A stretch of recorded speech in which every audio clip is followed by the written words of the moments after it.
दोस्तों, आज के इस सत्र में मैं पीजीडीटी से संबंधित विभिन्न प्रकार के शंकाओं का समाधान करने जा रहा हूँ। विभिन्न प्रकार के शंका अर्थात पाठ्यक्रम क्या है, इसकी अवधि कितनी होती है, इसमें प्रवेश कब होता है और किताबें मिलती हैं कि नहीं मिलती हैं, किताबें कब मिलेंगी, कहाँ से मिलेंगी, इन समस्त प्रश्नों का एक साथ मैं उत्तर देने का प्रयास करूँगा। इस संबंध में मुझे शुभम सैनी जी ने यह सलाह दिया था कि मैं एक FAQ रख लूं और उसके ऊपर चर्चा कर लूं। शुभम जी, आपको बहुत बहुत धन्यवाद यह सलाह देने के लिए। इसके अलावा आप में से कई लोगों ने कई प्रकार के प्रश्न किए। कुछ प्रश्न मैं आपको बता दे रहा हूं कि जो प्रश्न मेरे पास आए हैं। सबसे पहला प्रश्न है, इसकी अवधि ड्यूरेशन कितनी है।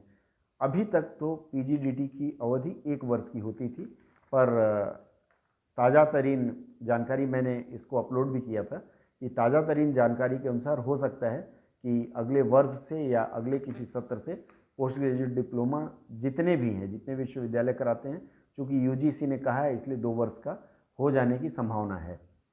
इसके सेशन की अगर मैं जानकारी दूं तो वर्ष में अभी तक इग्नू से 2 बार इसका प्रवेश होता रहा है।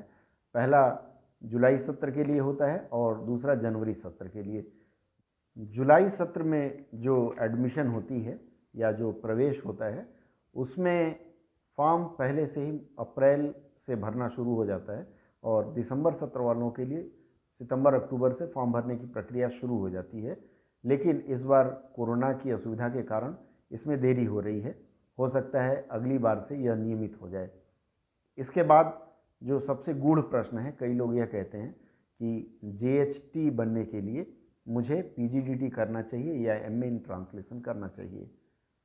मित्रों, मैं आपको बताऊं कि यदि पात्रता में आपको पीजीडीटी लिखा है या सर्टिफिकेट कोर्स इन ट्रांसलेशन लिखा है, डिप्लोमा कोर्स इन ट्रांसलेशन लिखा है, तो आप अगर पोस्ट ग्रेजुएट कोर्स अर्थात MA इन ट्रांसलेशन करते हैं तो आपकी पात्रता नहीं बनती। आपको या तो सर्टिफिकेट कोर्स या फिर PGDT post graduate diploma in translation या फिर डिप्लोमा इन ट्रांसलेशन किया हुआ होना चाहिए। तो आप उसके अनुसार अपनी रणनीति तय करें। इसके बाद कुछ लोगों का और सवाल आया था, एडमिशन में पेपर का कोई आइडिया नहीं। हिमांशु जी ने पूछा था कि पेपर का कोई आइडिया नहीं, कैसे होगा। कुछ लोग रिज़ल्ट के बारे में पूछते हैं, कुछ एडमिशन के बारे में पूछते हैं, एडमिशन के बाद की प्रक्रिया के बारे में। और कुछ लोगों ने MA के साथ पीजीडीटी के बारे में पूछा है।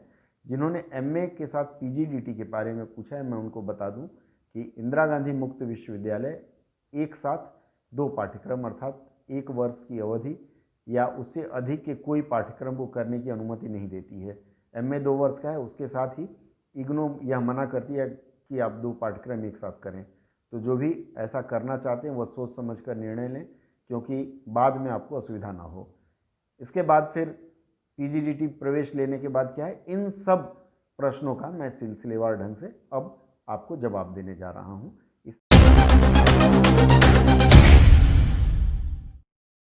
आगे की बात करते हैं। देखिए, सबसे पहले आपको अपने वेब ब्राउज़र में, मैं ये मोबाइल से आपको दिखा रहा हूँ इसलिए आप अपने मोबाइल में इसे कर सकते हैं।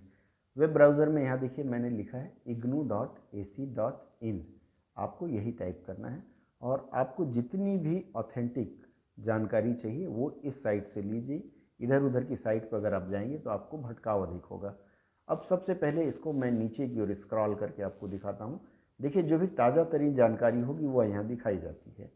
जैसे अलर्ट्स करके है, वहाँ आपको सबसे पहले लिंक कर रहा है। देखिए, ODL programme on offer, date extended up to 15 November, अर्थात जो भी तारीख है ऑनलाइन डिस्टेंस लर्निंग अर्थात जो भी प्रवेश की तारीख है उसे 15 नवंबर तक बढ़ा दी गई है।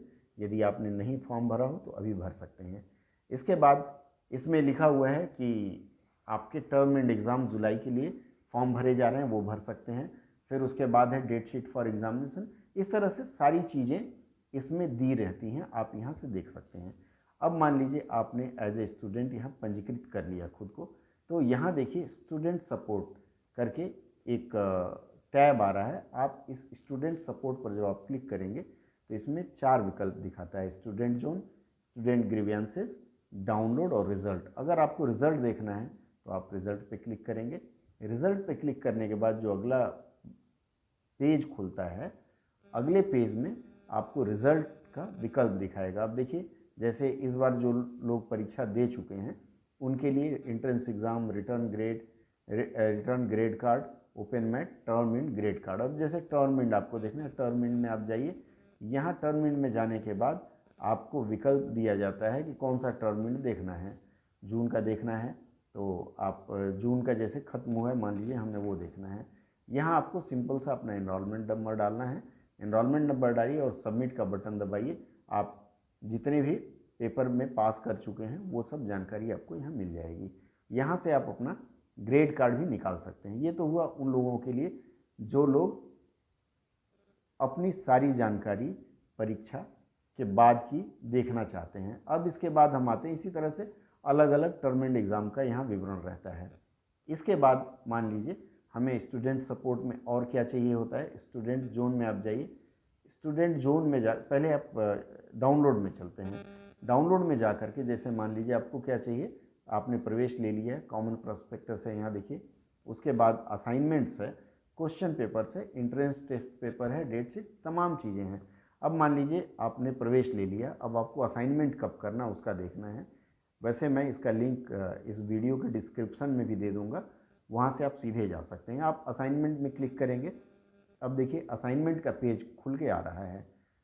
समस्त असाइनमेंट यहाँ से आपको मिल जाएगा। देखिए MA economic, MA history, MHRD, जो भी है, जो भी पाठ्यक्रम है उसका सारा विवरण यहाँ दिया हुआ है। ये अल्फ़ाबेटिकली होता है, अर्थात ABCD के हिसाब से आप ढूंढते जाएं तो आपको यह आगे मिलता जाएगा। अब जैसे आपका post graduate diploma in translation है तो आपको PGDT चुनना है। आपने PGDT चुना।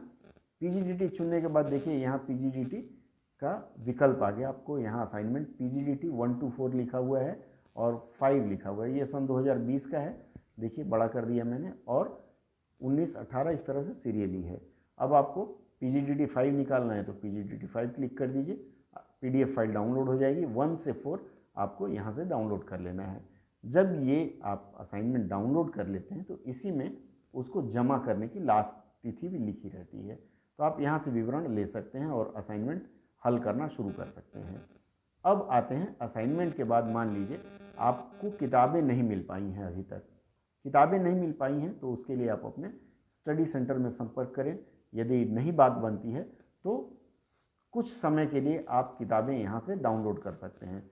अब देखिए डाउनलोड आई कार्ड भी यहाँ दिया हुआ है। किताबों के लिए हम देखते हैं, देखिए इस पेज में यहाँ देखिए सर्च का एक विकल्प है। Indira Gandhi national open university के बगल में ये सर्च है। इस सर्च बॉक्स में जाके हम यहाँ बुक्स टाइप करते हैं। बुक्स टाइप करके सर्च करेंगे। अब देखिए यहाँ IGNOU study material available free of cost करके विकल्प आया है, इसमें लिंक दिया हुआ है। अब हम किसी एक विकल्प पर क्लिक कर देंगे। क्लिक करने के बाद जो अगला पेज खुलेगा, यहाँ देखिए स्टडी मटेरियल के बारे में आपको सारी जानकारी दी हुई है। स्टडी मटेरियल डाउनलोड करने के लिए आपको ई ज्ञान कोश पे पंजीकरण करना होगा। देखिए इसमें लिखा हुआ विजिट www.egyankosh.ac.in/password लॉगिन।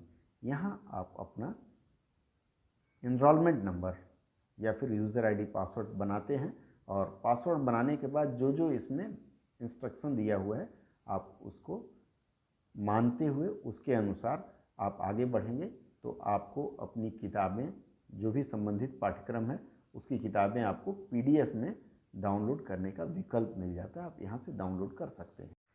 चलिए अब यहाँ तक तो आपको जानकारी मिल गई कि आप किताबें कैसे डाउनलोड करेंगे, असाइनमेंट कैसे डाउनलोड करेंगे, पिछले कुछ वर्षों के प्रश्न पत्र कैसे डाउनलोड करेंगे। अब इसके बाद आती है परीक्षा की तिथि के बारे में। चूँकि आपको मैंने पहले ही बता दिया कि एक परीक्षा जून में होती है, दूसरी दिसंबर में होती है, तो 2 महीने पहले परीक्षा के फॉर्म भरे जाते हैं। अब 2 महीने आप जोड़ लीजिए, उसके अनुसार इग्नू के वेबसाइट पर देखते रहिए, आप परीक्षा के फॉर्म भर दीजिए। आजकल इग्नू एडवांस हो गई है तो आपको SMS या मेल द्वारा भी सूचना भेज दी जाती है कि आपके फॉर्म भरने का समय हो गया है, फॉर्म भर दें। एक बार आप फॉर्म भर देते हैं। परीक्षा के लिए PGDT की जहाँ तक बात करूँ तो हर थ्योरी पेपर के लिए 150 रुपये की फ़ीस लगती है।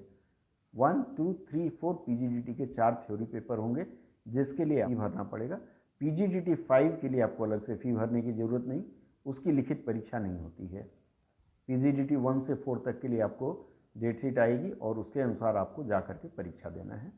परीक्षा खत्म होने के बाद इग्नू उसका परिणाम घोषित करती है, जो मैंने आपको पहले ही यहाँ दिखा दिया कैसे परिणाम आप डाउनलोड कर सकते हैं। उसके बाद परिणाम पूरी तरह घोषित होने के बाद आपके घर अंक तालिका या मार्कशीट कह लीजिए और एक प्रोविजनल सर्टिफिकेट आपके घर भेज दी जाती है। लेकिन अगर आपको ओरिजिनल प्रमाण पत्र लेना है तो आपको इसके कॉन्वोकेशन के फॉर्म भरने पड़ते हैं। कॉन्वोकेशन का फॉर्म अक्सर जब आपका परिणाम घोषित हो जाता है उसके बाद अगले वर्ष होता है, और फरवरी माह में अधिकांशतः कॉन्वोकेशन होता है, तो आप उसके लिए फॉर्म भर सकते हैं। आप कॉन्वोकेशन में नहीं जाना चाहते हैं तो आप अपने रीजनल सेंटर जा कर के जो भी फ़ी है, अभी फ़िलहाल 600 रुपये है, फ़ी भर दीजिए, एक फॉर्म भर दीजिए, आपको अपना सर्टिफिकेट वहाँ से मिल जाता है।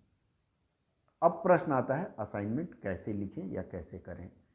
असाइनमेंट के लिए 1 से 4 का जो असाइनमेंट है उसके लिए आप सफ़ेद कागज़ पर प्रयास करें कि कागज़ सफ़ेद हो या फिर एक तरफ लाइन खींचे हुए हों। आप एक तरफ जो असाइनमेंट आपने डाउनलोड किया है उसमें से आप प्रश्न का उत्तर लिखते चले जाएं।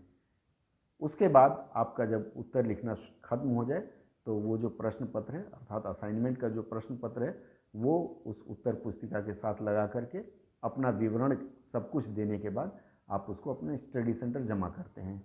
इसके बारे में मेरे ब्लॉग gali-kucha.blogspot.com पर कुछ विवरण है, वहाँ से किस रूप में किस फॉर्मेट के साथ जमा करते हैं वो आप निकाल सकते हैं। PGDT 5 के बारे में मैंने अलग से एक वीडियो किया है तो आप उसको देख सकते हैं। छोटे में अगर कहूँ तो PGDT 5 भी इसी तरह से लिख करके या टाइप करके फिर स्पाइरल बाइंडिंग करानी पड़ती है, और उसके बाद आपको अपने अध्ययन केंद्र में जो आपके शिक्षक हैं, प्रशिक्षक हैं, उनसे हस्ताक्षर करा करके स्टैंप लगवा करके और उसे दिल्ली भेजना होता है, दिल्ली मैदानगढ़ी के पते पर। उसके बाद उसका आकलन करके उसका नंबर 100 में से पूरे के पूरे आपको जो मिलता है वो आपके खाते में जुड़ जाता है। आप जो असाइनमेंट भेजते हैं वह वैसे तो उसका जब मार्क्स दिखाता है तो उसमें 100 में से मिला हुआ मार्क्स दिखाता है, पर 30 नंबर का ही असाइनमेंट होता है, तो आप उसके अनुसार गणना कर लें। इस परीक्षा में पास होने के लिए आपको कुल 40 अंक चाहिए, असाइनमेंट और लिखित परीक्षा मिला करके। तो जो भी आता है उसके अनुसार आप विवरण देख लें। मुझे लगता है आज जो विवरण मैं बता रहा हूँ यह PGDT के बारे में संपूर्ण जानकारी है, और इसके बाद किसी को संदेह नहीं रहना चाहिए। यदि संदेह है तो फिर आप अपने अध्ययन केंद्र से ज़रूर संपर्क में रहें, वहाँ के जो कोऑर्डिनेटर हैं उनका नंबर ले लीजिए, या फिर समय समय पर वहाँ जाते रहें, क्योंकि वो लोग कई बार कक्षा आयोजन करते हैं तो उसमें आप शामिल होंगे तो आपको लाभ होगा। अगर आप नहीं जा पाते हैं तो भी कोई बात नहीं, लेकिन समय पर असाइनमेंट जमा करना ज़रूरी है। मित्रों, आज की जानकारी बस यही। यदि आपको यह जानकारी अच्छी लगी हो तो आप अपने अन्य मित्रों को भी साझा कर सकते हैं, और सबसे यही अनुरोध है कि आप इसको लाइक, ऐसे अंगूठा उठा वाला हिसाब दे करके लाइक ज़रूर करें, ताकि लोगों को पता लगे कि आपको हमारे वीडियोज़ पसंद आ रहे हैं।